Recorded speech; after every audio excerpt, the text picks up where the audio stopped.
గోదావరి జిల్లాలో ఎంతో ఇష్టపడే పీతల పులుసు. ఈ ప్రాసెస్ని నేను అప్లోడ్ చేయడం కోసం తీసిన వీడియో కాదు. ఈ రెసిపీ నేర్చుకోవడం కోసం ఊరెళ్ళినప్పుడు మా మదర్ చేస్తుంటే తీసిన వీడియో. నా గ్యాలరీలో వీడియో స్క్రోల్ చేస్తున్నప్పుడు కనిపించేసరికి సరదాగా పోస్ట్ చేయాలనిపించి అప్లోడ్ చేశాను.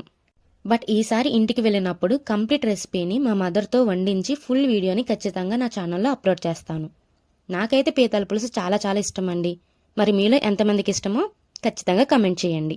మీరు ఈ వీడియోలో చూస్తున్న వాటిని గుడ్డు పీతలు అంటారు.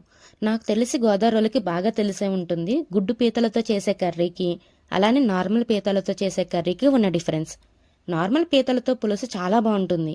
అదే గుడ్డు పీతలతో పులుసు అయితే అంతకు మించి టేస్ట్ ఉంటుందండి. మనం చేపల పులుసులోకి బెండకాయలు ఎలా వేస్తామో పీతల పులుసులోకి వంకాయలు అలా యాడ్ చేస్తాము. పీతల పులుసుతో తింటున్నప్పుడు వంకాయ ముక్కలతో కూడా కలిపి తింటుంటే ఉంటుందండి, టేస్ట్ అదిరిపోతుంది. ఇలా ఈ వీడియోని చూస్తూ మీకు చెబుతూ ఉంటేనే నాకు నోరూరిపోతుందండి. ఎప్పుడెప్పుడు ఇంటికి వెళ్ళి అమ్మ చేత వండించుకొని తింటానా అని అనిపిస్తుంది.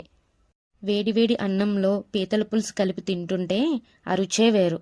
ఆహా, అద్భుతం అనుకోండి. మీకు నా వీడియోస్ నచ్చితే like, share and subscribe. Thank you.